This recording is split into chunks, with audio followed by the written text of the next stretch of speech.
Tout au long de cet été, les messages dans lesquels je suis intervenu, nous n'avons eu d'autre sujet que Jésus. Rappelez-vous, j'ai commencé par parler de Jésus, le prophète. Il est le prophète. Il est celui qui nous parle de la part de Dieu. Et il est celui qui nous conduit ainsi, jour après jour. On parlait ensuite de Jésus, le maître du sabbat, le maître du repos, qui n'est pas venu pour nous donner un repos de quelques heures, mais une qualité de vie qui nous prépare déjà pour l'éternité. J'ai parlé ensuite de Jésus, le Rédempteur, le Goël, celui qui est venu à la rencontre des hommes dans leur misère pour leur apporter la véritable délivrance, la véritable liberté.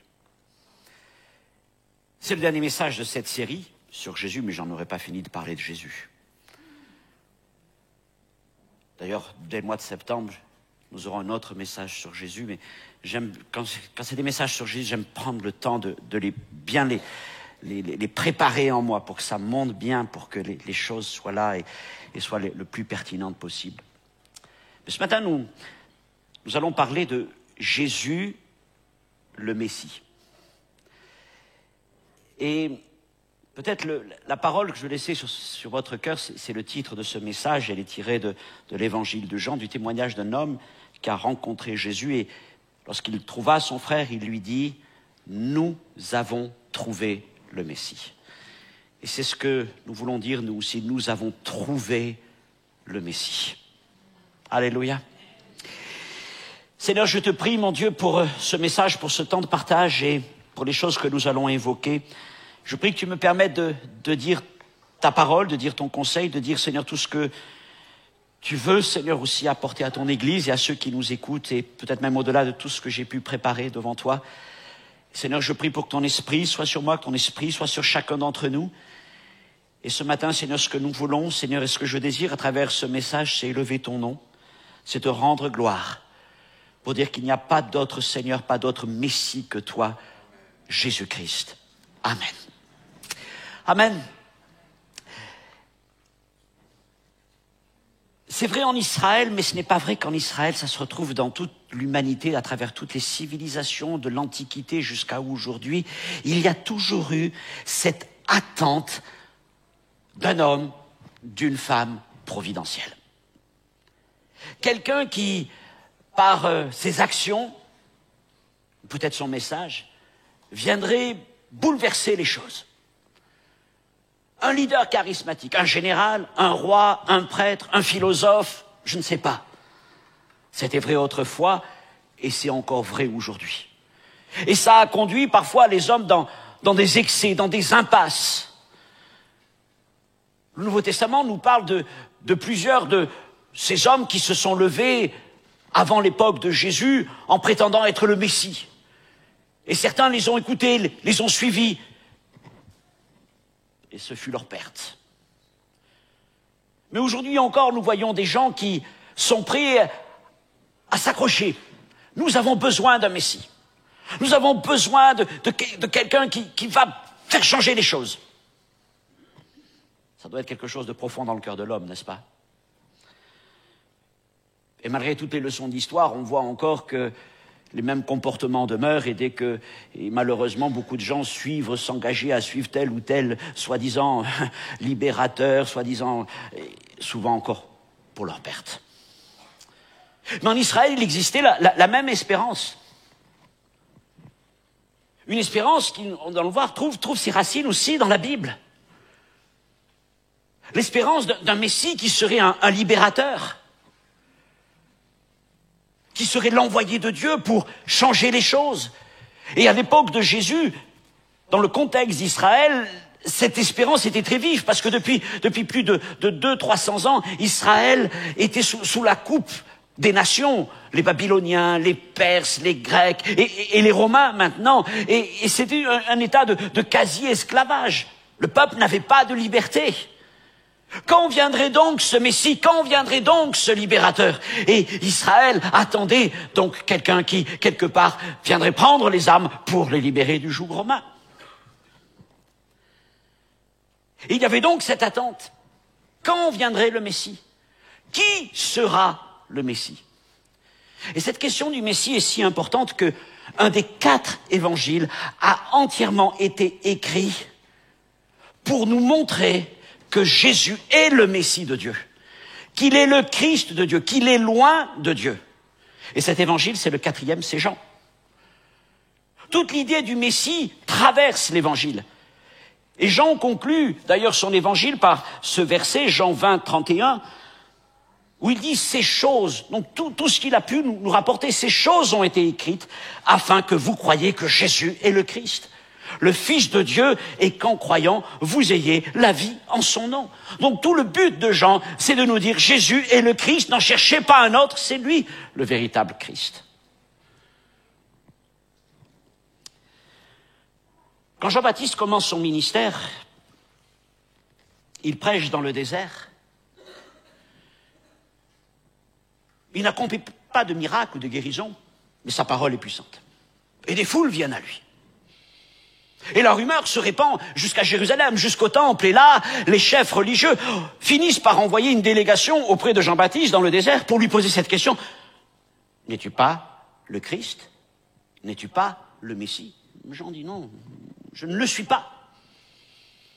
Et quelque temps plus tard, il voit venir vers lui Jésus. Et là, il le reconnaît. Il est l'agneau de Dieu qui ôte les péchés du monde. Mais quand il voit Jésus s'approcher de lui, il voit aussi l'Esprit de Dieu sous une forme corporelle de colombe descendre sur lui. Et là, Jean comprend. Voici donc le Messie. Des hommes qui sont avec Jean-Baptiste vont suivre Jésus. Ils vont passer la soirée avec lui. Et le lendemain, l'un de ces deux, donc André, va trouver son frère Simon.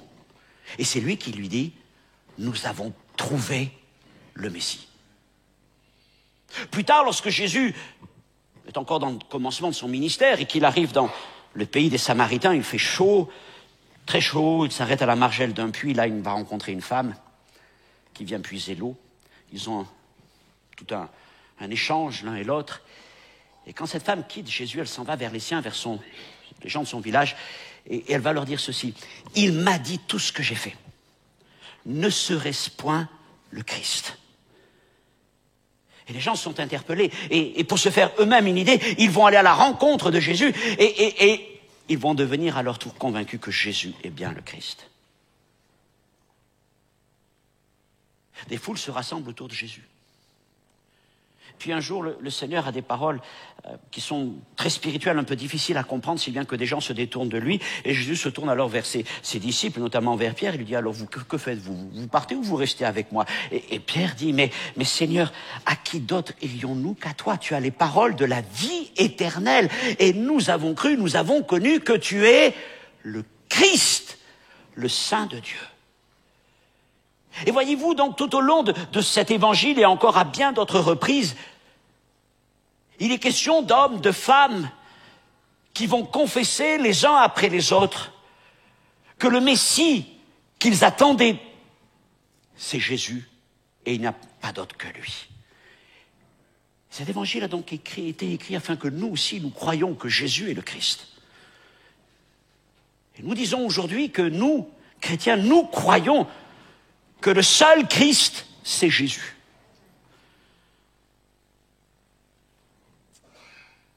Ok. Mais qu'est-ce que ça veut dire exactement, croire que Jésus est le Christ? Qu'est-ce que ça veut dire, christianisme? Qu'est-ce que ça veut dire, Christ? Je ne demande pas une étymologie, mais spirituellement, de quoi cela nous parle?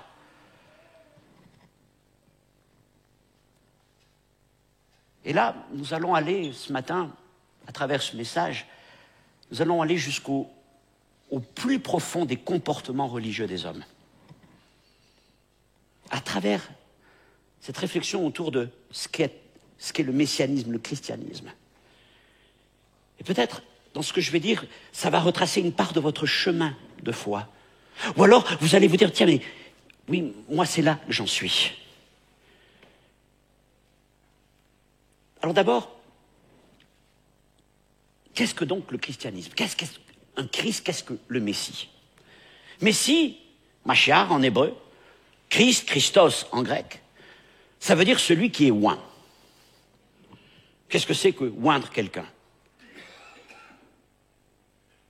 À l'époque, les parfums étaient constitués essentiellement d'huile.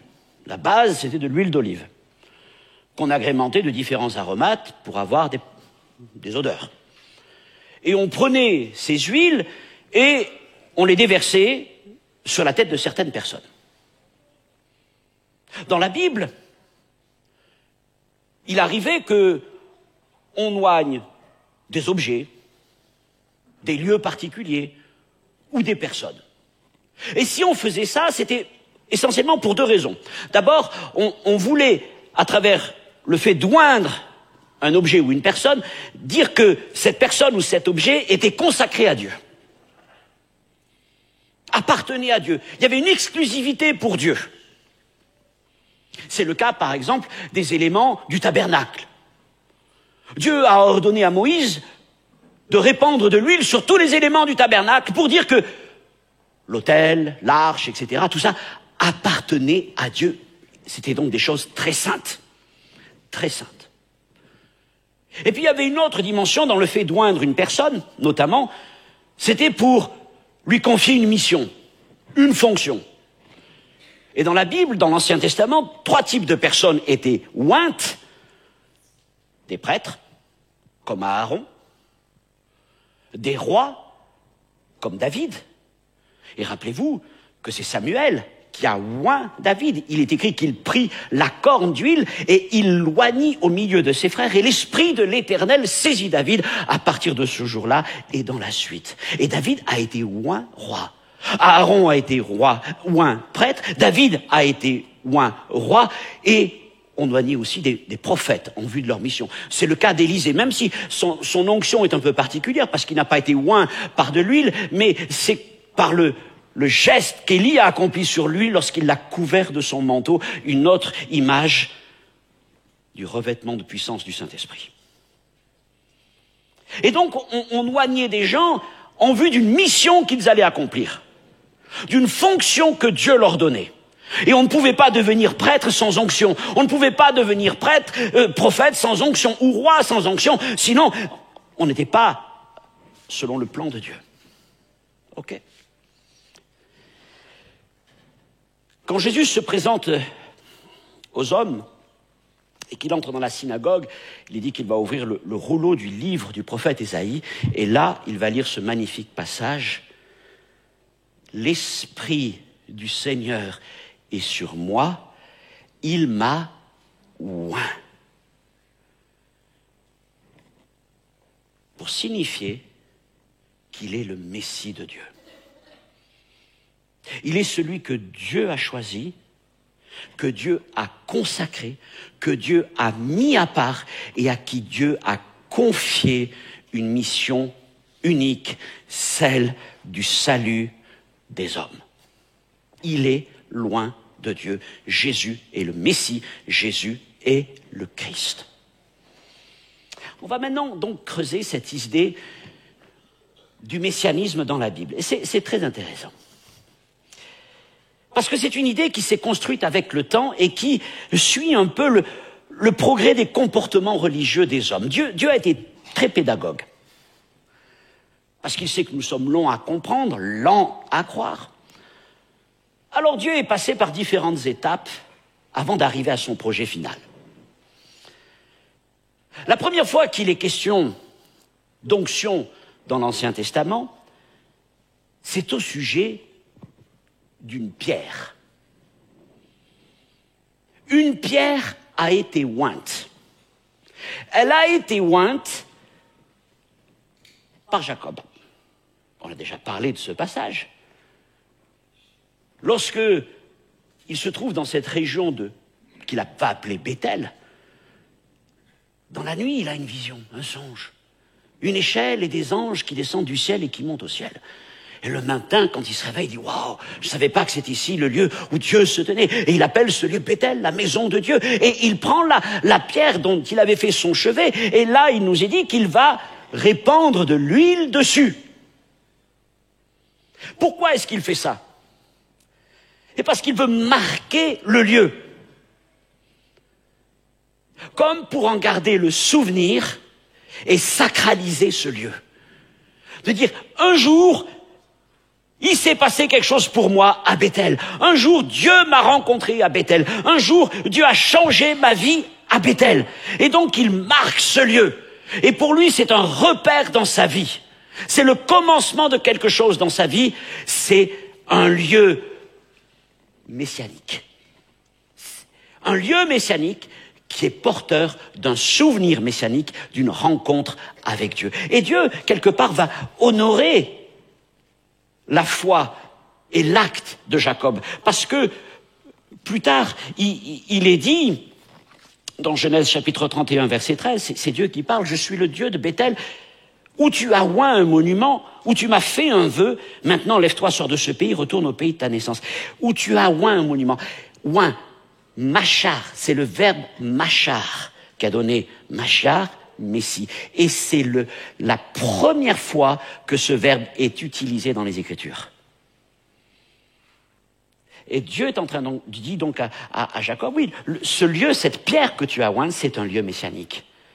Parce que là, je t'ai rencontré, là, je suis venu jusqu'à toi, là, je t'ai parlé, et là, quelque chose de saint, quelque chose de puissant s'est passé.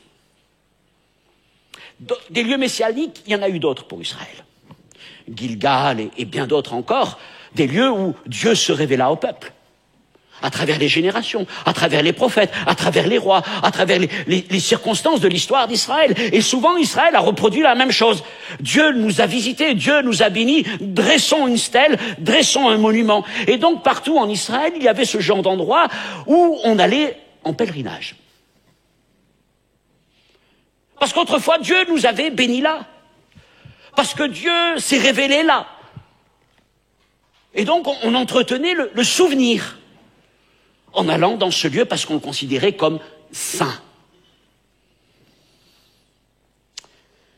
Moi, avec le temps, les choses ont un peu dégénéré. Vous savez, les souvenirs, ça a tendance à jaunir comme les vieilles photos peuvent jaunir. Alors, on a essayé de les ornementer, les agrémenter. Et c'est ce qui est arrivé notamment à Bethel ou à Gilgal. On a construit des sanctuaires, des bâtiments. On a mis en place des prêtres. On a mis en place toutes sortes de choses. Au point qu'on avait même oublié pourquoi on se réunissait là. Et les prophètes, un jour, ont fini par se fâcher. Notamment l'un d'entre eux, qui était un prédicateur vigoureux, Amos, qui n'hésitait pas à dire les choses telles qu'elles devaient être dites. Et il dit, Amos 4, verset 4, « Allez à Bethel et péchez. Allez à Gilgal et péchez davantage. Offrez vos sacrifices le matin et vos dîmes tous les 3 jours. » Dieu n'était plus dans cette histoire. Oui, il y avait un temps, Dieu avait visité les hommes, il avait visité Jacob à Bethel. Oui, il y avait une telle bénédiction à Gilgal, mais depuis, il y a bien une belle lurette que le Seigneur n'était plus là. Mais les hommes ont conservé le souvenir et finalement, ils en arrivaient à idolâtrer le souvenir. Pourquoi est-ce que je dis ça? Parce qu'il est évident qu'on peut faire un rapport avec beaucoup des comportements religieux d'aujourd'hui. Et peut-être êtes-vous passé par là. Êtes-vous allé dans ce type de lieu de pèlerinage? J'ai été pasteur pendant 1 année dans la ville de Pau. Je salue les Palois. À côté de Pau, dans le département voisin, il y a une ville qui s'appelle Lourdes. Donc, oui, j'ai vu. J'ai vu. Mais qu'est-ce qu'il y a à voir? De grands bâtiments, des foules. Mais est-ce que le fait d'avoir des grands bâtiments, des foules, garantit la présence du Saint-Esprit? Et pourtant, les foules s'empressent. Parce que c'est un lieu messianique. C'est un lieu messianique. Et Dieu va nous bénir à cet endroit-là. Avez-vous connu ce genre de choses? Peut-être l'avez-vous vous-même fait. Je ne veux pas être critique pour être critique. Je veux dire, peut-être, comme beaucoup d'autres, vous l'avez fait avec une véritable sincérité. Mais ce que je voudrais vous dire, que c'est une forme bien primitive et bien imparfaite du messianisme.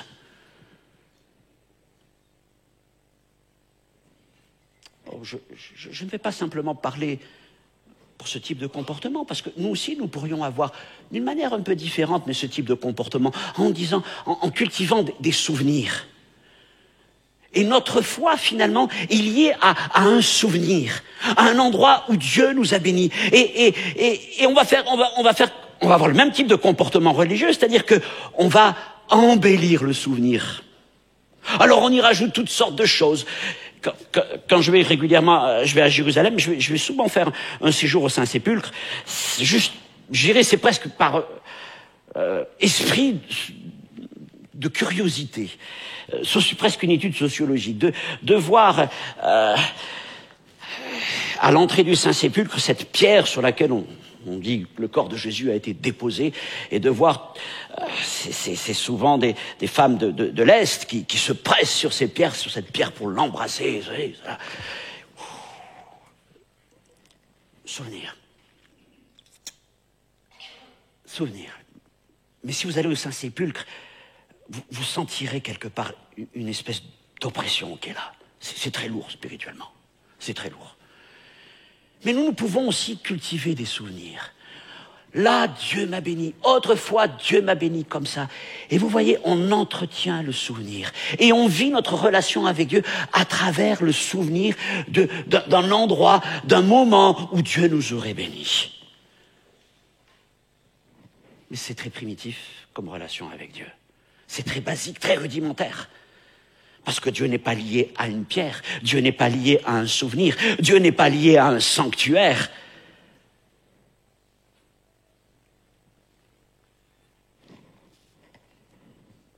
D'ailleurs, de son sanctuaire, il a permis au moins que par 2 fois il soit détruit. Je parle du temple de Pierre. Le 3e temple a été aussi détruit, mais au 3e jour, il a été relevé. Parce que c'est le véritable temple éternel. Il n'est pas fait de pierre, il est de chair. C'est notre Seigneur Jésus-Christ. Mes frères et sœurs, avons-nous gardé quelques traces de ce messianisme primitif?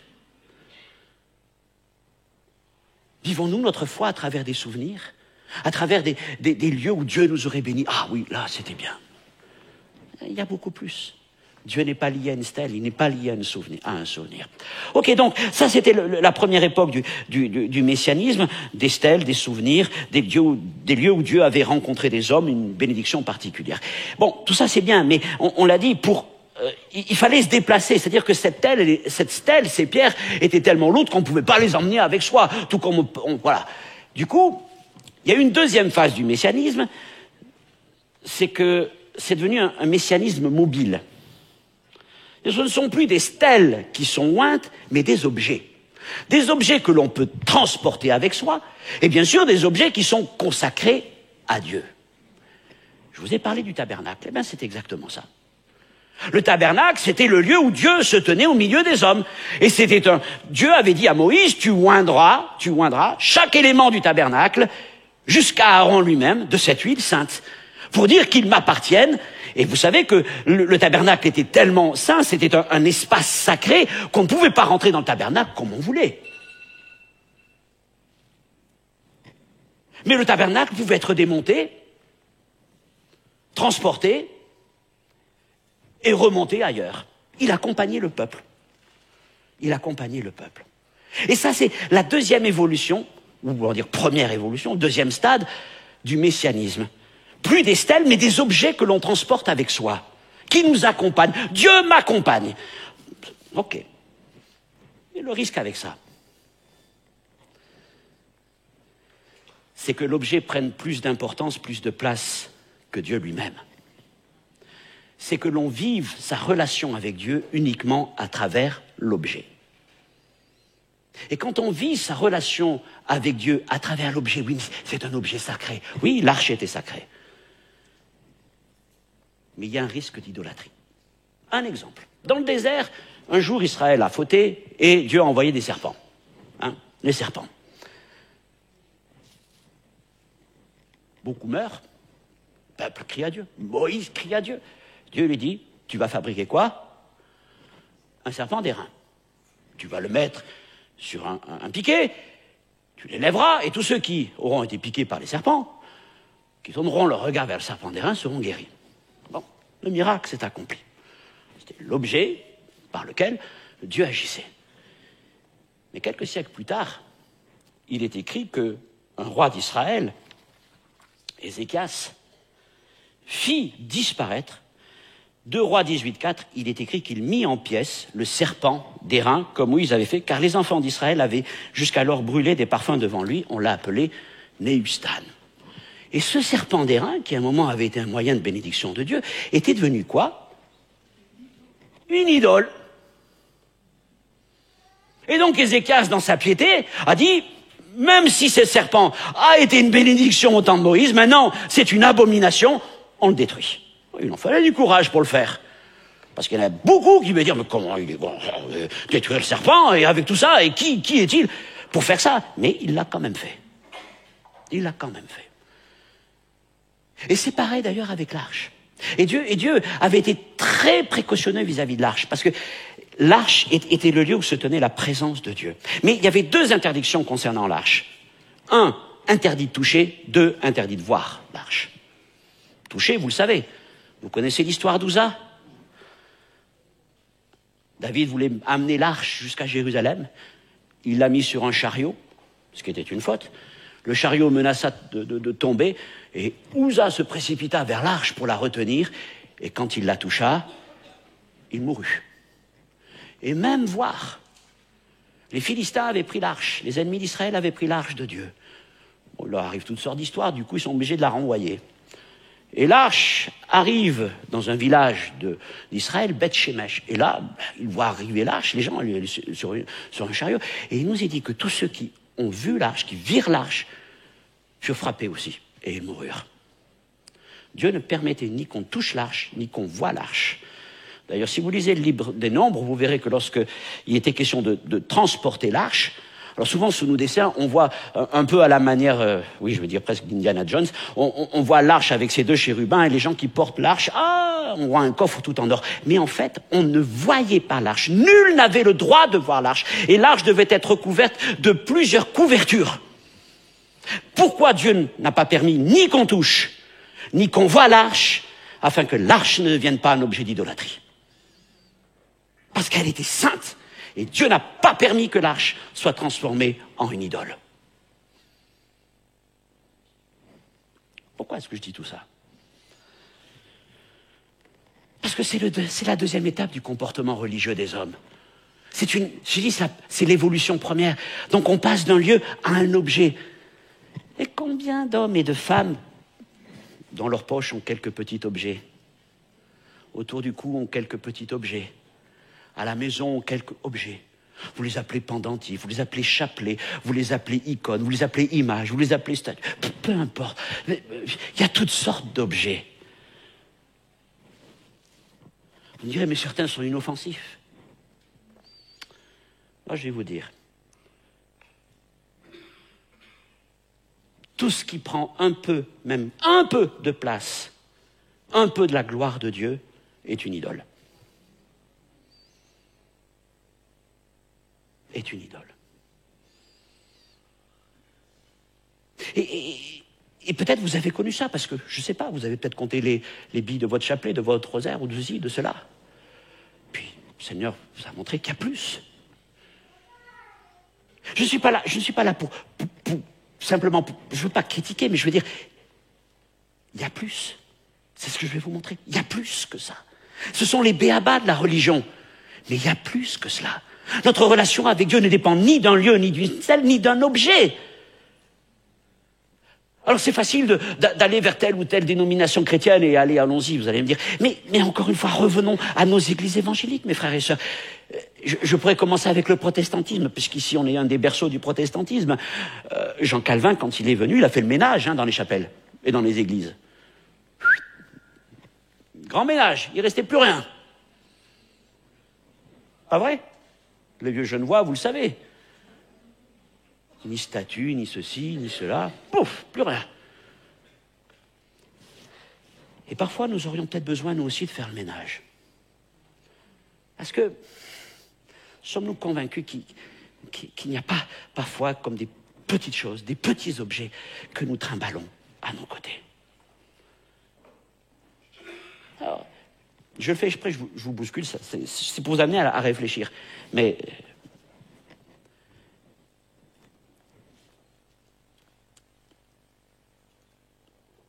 dans une salle de culte, je veux dire, nos salles de culte pour moi sont trop religieuses. Il y a trop d'objets religieux. Dans les Actes des Apôtres, une salle de culte s'est appelée un lieu. Il n'y avait rien. Parce que la seule chose qui comptait, c'était Jésus. Et pour moi, s'il y a un objet dans une église dont on se dit, s'il n'est pas là, alors Dieu n'est pas là, eh bien on en fait une idole. Et nous devrions être capables de dire, bien dimanche prochain, si on veut, on fait place nette. Il n'y a rien. Parce qu'il n'y a rien qui est nécessaire autre que la présence du Saint-Esprit et de Jésus-Christ et la proclamation de sa parole. Et s'il y a quelque chose dont on se dit, ah si c'est pas là, alors Dieu n'est plus là, nous en avons fait une idole. Que ce soit dans l'église ou que ce soit chez nous. J'ai des accents calvinistes de temps en temps.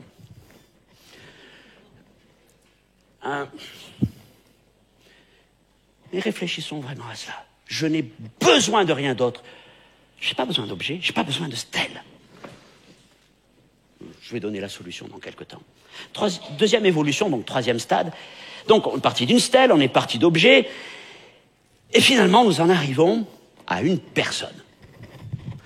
La troisième évolution, ou seconde évolution et troisième stade du messianisme, c'est une personne qui devient porteuse de la promesse. Et cette personne, avant tout, c'est David. L'onction de David, nous avons parlé tout à l'heure, une corne d'huile qui nous rappelle le sacrifice de Christ, et l'Esprit du Seigneur qui vient sur lui. Le Fils, l'Esprit, le sang, l'Esprit, l'huile qui vient sur David. Mais David n'est pas oint pour lui-même. Oui, comme roi, mais il y a beaucoup plus dans David. Il est porteur d'une promesse qui le dépasse. Qui le dépasse complètement. D'ailleurs, il le dira, mais qui suis-je pour que tu me parles comme ça, Seigneur? Qui suis-je? Pourquoi? Parce que Dieu lui dit à travers le prophète Samuel, je te bâtirai une maison et je susciterai une descendance qui sera pour toi comme un fils. Et cette descendance, évidemment, c'est Jésus-Christ. Mais avant de parler de Jésus, arrêtons-nous à David. Donc, troisième étape, Dieu oint des hommes, Dieu oint David. C'est-à-dire que le messianisme devient vivant, il devient corporel, il devient humain. C'est plus des pierres, c'est plus des objets, c'est un homme. Ouais. Mais là aussi, nous devons veiller, faire attention. Dieu continue d'oindre des hommes, c'est vrai. Une grâce, un ministère, une élection particulière, ok. Mais rappelons-nous que les oints de Dieu peuvent tomber. David est tombé. David a péché. Nathan va lui dire, tu as fait blasphémer le nom du Seigneur. Adultère, menteur, meurtrier. Mes frères et sœurs, Dieu met à part des hommes pour son œuvre. Mais ma relation avec Dieu ne doit pas dépendre d'un homme. Jamais un homme, jamais qu'il soit apôtre, prophète, tout ce que vous voulez, ne doit devenir mon messie.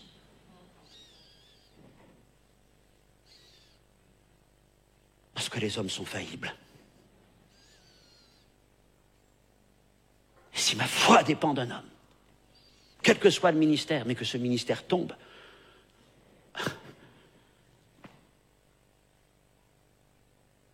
et c'est arrivé tant de fois, n'est-ce pas? Et alors des blessures, des déceptions, des déconvenues. C'était lui, loin de Dieu.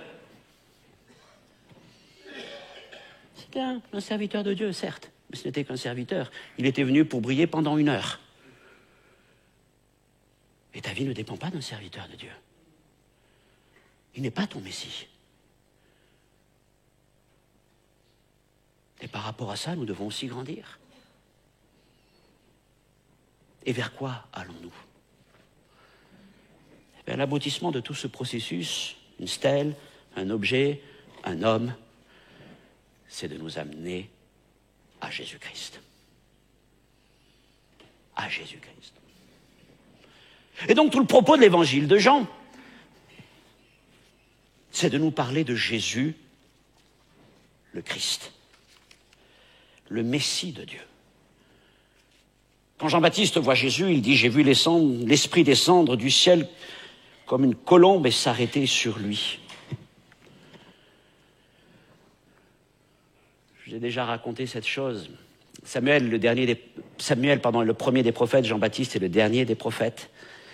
Samuel a oint David avec la corne et l'Esprit est descendu sur lui. Jean-Baptiste, lui, ne pouvait pas oindre Jésus. Parce qu'aucune corne d'huile ne pouvait contenir l'onction.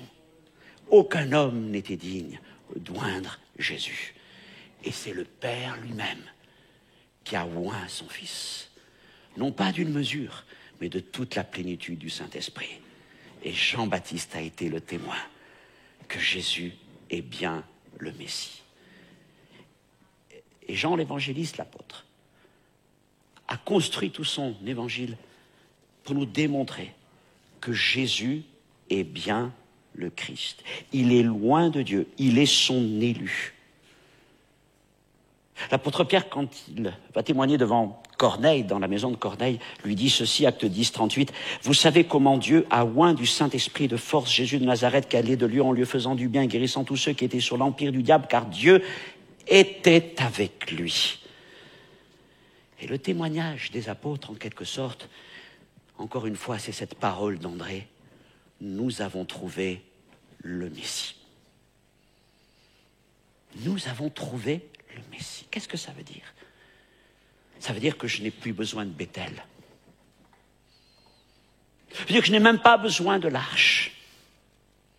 Ça veut dire que je n'ai pas besoin d'un David, d'un prophète ou d'un autre, parce que j'ai trouvé Jésus-Christ.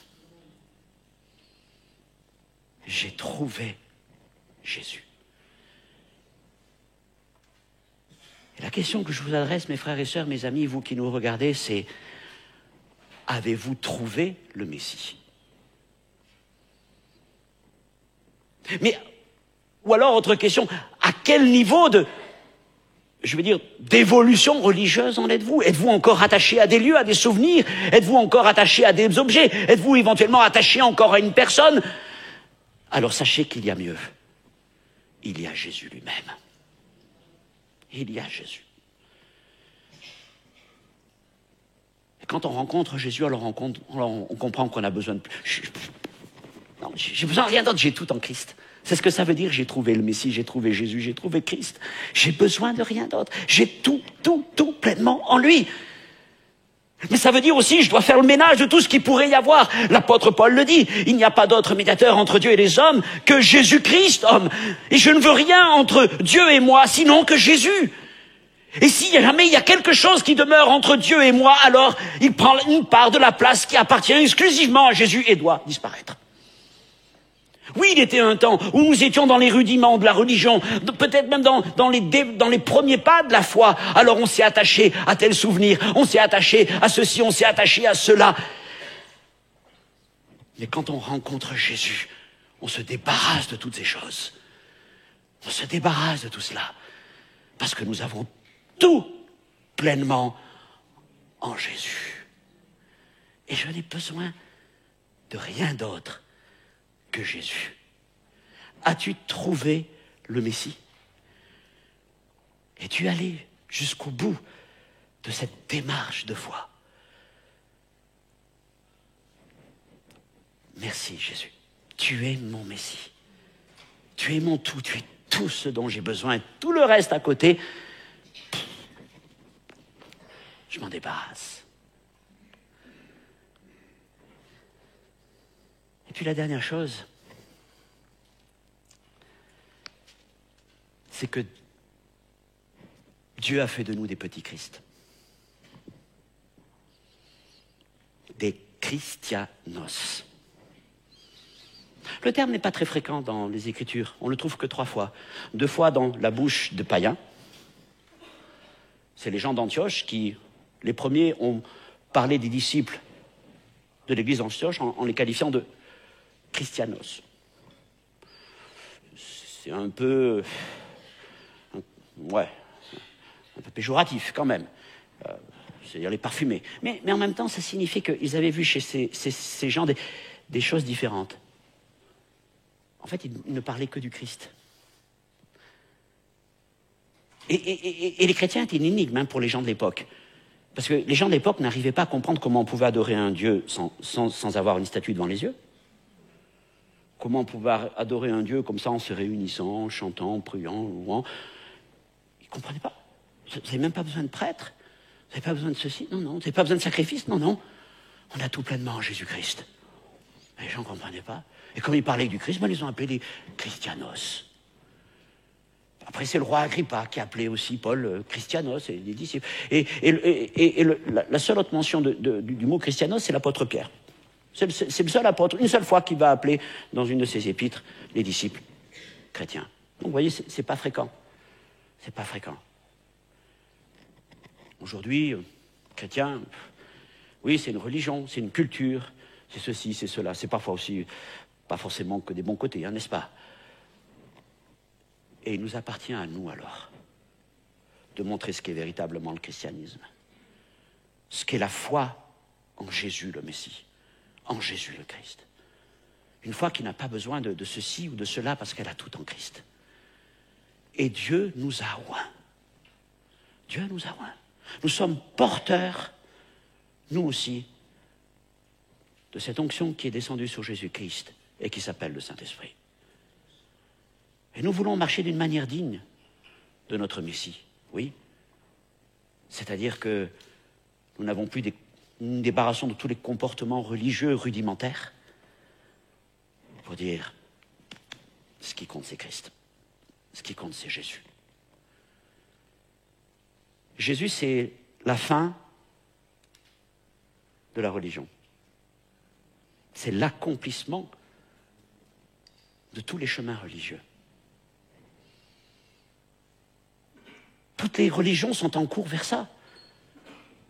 Mais elles ne trouveront jamais la solution si elles excluent Jésus. Jésus, c'est la fin et l'accomplissement, la perfection de tous les comportements religieux. Donc, peut-être vous, amis, vous n'êtes pas chrétien, évangélique, vous êtes peut-être d'une autre dénomination, vous soyez présent, vous me regardez, et vous avez peut-être considéré que j'ai été très critique, très, peut-être, caricatural de comportements religieux. Mais ce que je voudrais surtout vous montrer, c'est que le Seigneur a préparé pour nous ce qu'il y a de plus excellent. Et que nous n'avons pas besoin, nous n'avons plus besoin de toutes ces choses-là, qui sont le fond de commerce de la religion, alors que nous avons Jésus. Jésus est là pour vous. Et l'Évangile a été écrit afin que vous croyiez que Jésus est le Christ, qu'il est le Fils de Dieu, et qu'en son nom vous ayez la vie. Et je vous dis que si Jésus devient votre Messie, vous n'aurez besoin de rien d'autre. Alors encore une fois, je finis ce message en vous demandant, avez-vous trouvé le Messie? Avez-vous trouvé Jésus-Christ de Nazareth? Cherchez-le et il s'approchera de vous. Amen. Prions s'il vous plaît. Père éternel, nous ne sommes pas là, c'est vrai, peut-être certaines de mes paroles ont pu troubler quelqu'un, être peut-être trop direct, mais c'est aussi parce que quelque part nous sommes nous aussi passés par là. Et Seigneur mon Dieu, ce n'est pas des paroles de condamnation que je voulais avoir, mais Seigneur, mon désir, c'est de montrer le chemin vers la perfection. Et la perfection, c'est Jésus. Il est le Messie. Et ce matin, je prie, Père, pour que dans la vie de plusieurs au milieu de nous, il y ait cette révélation messianique. Cette révélation de Jésus qui met un terme à toute démarche religieuse de tâtonnement et qui nous introduit dans la véritable lumière. Et Seigneur, si quelqu'un n'a pas trouvé le Messie, Ce matin, je prie pour que tu te révèles dans sa vie. Mais je prie aussi pour nous-mêmes, parce que nous avons certainement besoin aussi de reconsidérer notre propre chemin, notre propre parcours spirituel, et de réfléchir si il ne demeure pas dans notre relation avec toi des choses qui n'ont pas leur place, des choses qui ont pris trop de place, une place qui leur est indue, parce qu'elles empiètent sur Jésus. Et s'il le faut, Seigneur, amène-nous à faire du ménage. Car tout ce que nous gardons, par sentimentalisme, par crainte, par religiosité, nous empêche de vivre une totale communion avec toi. Alors, Seigneur, s'il est nécessaire que nous puissions laisser encore ta parole nous éclairer et faire du ménage dans notre vie. Merci, Jésus, parce que nous le disons, nous avons trouvé en toi celui qui nous suffit, celui qui nous comble. Tu es notre Messie. Nous n'en avons trouvé aucun autre semblable à toi. Seigneur, il n'y a que toi et toi seul. À toi soit toute la gloire. Amen.